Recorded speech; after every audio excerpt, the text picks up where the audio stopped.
support from the public to get back in office. On Friday, they set out on a nearly 400-kilometre march from the city of Lahore to Islamabad, where they plan to have a sit-in until new election. The march, with more said to be on their way.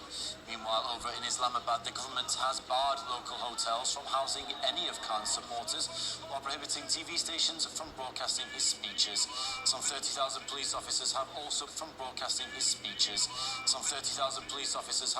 been deployed to block the incoming crowds.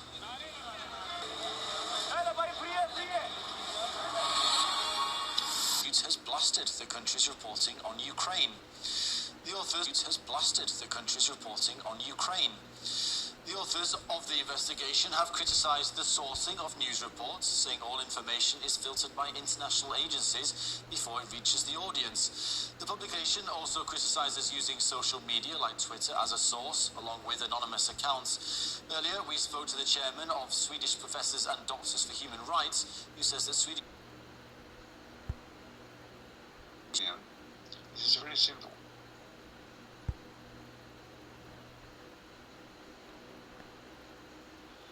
This would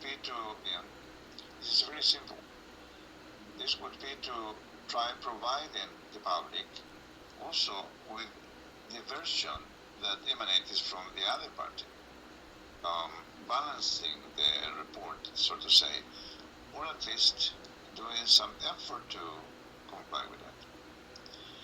And this is what is not usually done in the Swedish mainstream media. The reporting done in the Swedish mainstream media does not reflect what the Swedish media generally in the conflict in Ukraine. We have at Swedish Doctor for Human Rights compiled about 100 cases of abuses against the human rights or the human integrity of individuals or against organizations or representative of anti-war voices in Ukraine that has never been, figured in the Swedish media. So those reports that we have, and we are taking them, for instance, from social media, Telegram, or other outlets, etc., they don't find a space in the Swedish media, and that is something to very noticeable. An American Democratic congresswoman has been heckled by protesters who called her a warmonger during a town hall event. The incident comes just 2 days after Ilhan Omar withdrew from a joint letter by House members to the US president calling for talks with Moscow to end the Ukraine conflict. However, Omar has still tried to defend herself as an anti-war politician. Anti-war! I am anti-war. 80 million to Ukraine. Anti-war! I am anti-war. 80 million to Ukraine is not anti-war. We are helping Ukraine defend themselves. Ukraine is killing its own citizens. We are helping people survive war. There are little children whose lives are being lost. You can sit here. You can sit here and talk. But unless you are someone like me that has been that child, you do not get to tell me what my books mean. Well, in the aftermath of that event, Omar took to Twitter to slam her critics as, quote, dangerous propagandists driven by Russian disinformation. The Democratic lawmaker claims that the money sent by Washington to Kiev has nothing to do with promoting war. Concerns over what she called unpredictable and likely dangerous consequences of the American weapons supplies to Ukraine. She added that while she did actually approve support sending the arms, she had doubts about the scale of the US involvement.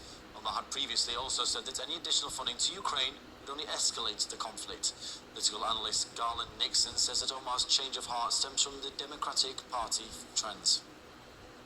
I think it just shows the direction that the Democratic Party has taken. Let's not forget, in late June, early July, Ilhan Omar she's Somalian. She went to a Somali concert in her district. She was screamed at, cursed at, and they told her to leave due to her pro-war policies in Somalia. Now, the Democratic Party at its furthest left point is far to the right of where it was just a few short years ago. The Democratic Party is getting great pressure from the top, great pressure from its funders. It pays the piper, calls the tune, and now the Democratic Party is pays the piper, calls the tune, and now the Democratic Party is simply a mouthpiece for the military-industrial complex, and the Ilhan Omar and the squad are the very worst examples of what this party has become. A report on the whereabouts of a missing ABC reporter says his work had nothing to do with his disappearance. James Gordon Meek, who had been critical of US foreign policy, vanished after an FBI raid on his house back in April.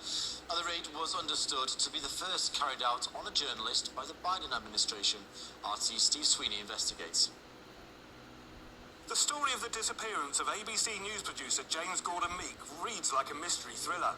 His case has been surrounded by rumours and intrigue since the news broke, with interest reaching fever pitch and forcing the US Department of Justice to issue a statement denying any kind of foul play. While the department cannot speak to any specific case or activity, the department strictly adheres to the Attorney General's July 2021 memorandum prohibiting the use of compulsory process with regards to members of the news media acting within the scope of news-gathering activities. Their denial came amid suggestions that this was the first raid of its type carried out on a journalist. So what's the story? On the 27th of April, a number of unmarked cars with at least 10 heavily armed agents arrived in her apartment block in Arlington, Virginia. They were there to raid the apartment of James Gordon Meek, a producer at ABC who specializes in national security investigations. They didn't stick around. They took off pretty quickly and headed west on Columbia Pike towards Fairfax County. Most people seeing that green vehicle would think it is some kind of tank, but I knew it was the Lenco Bearcat. That vehicle is designed to be jumped out of so they can do a raid in that kind of time. It can return fire if they're being fired upon. It is not known whether Meek was even at home when the raid happened. What we do know is that very early that morning, at 5 a.m., he posted his last tweets, agreeing with an ex-CIA analyst who said that the US is using the conflict in Ukraine to learn about Russian military tactics, comparing it to a laboratory experiment. It's also not clear what happened to Meek afterwards. That very same day, he emailed a resignation, and that was it. He fell off the face of the earth and people asked, but no one knew the answer. He resigned very abruptly and hasn't worked for us for months. But there are a few concrete facts, including the fact that his work made the US authorities uncomfortable. This was his latest project, exposing how the Pentagon covered up what exactly happened to 4 US Special Forces who were killed in Niger in 2017 in a battle with ISIS. The role of the US in Africa remains a tightly guarded secret. We asked, why did these 4 men lose their lives? And no one would give us an answer.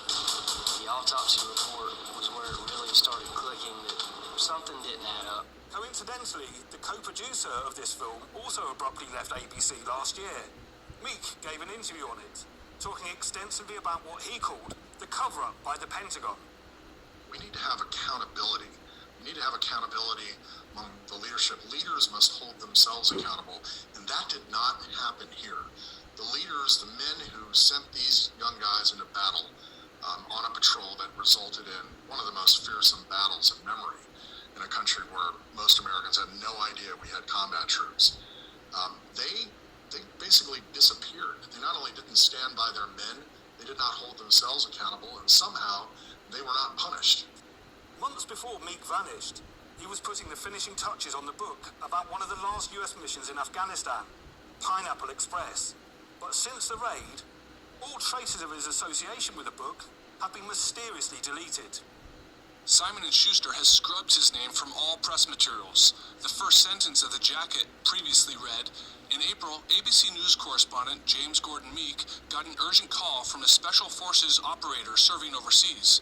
Now it says, in April, an urgent call was placed from a Special Forces operator serving overseas. But there was another twist. One colleague described a picture in his office that was taken in the desert, in which all of the others posing with Meek had their faces blacked. But bizarrely, ABC, Meek's former employer, has not investigated the raid at all.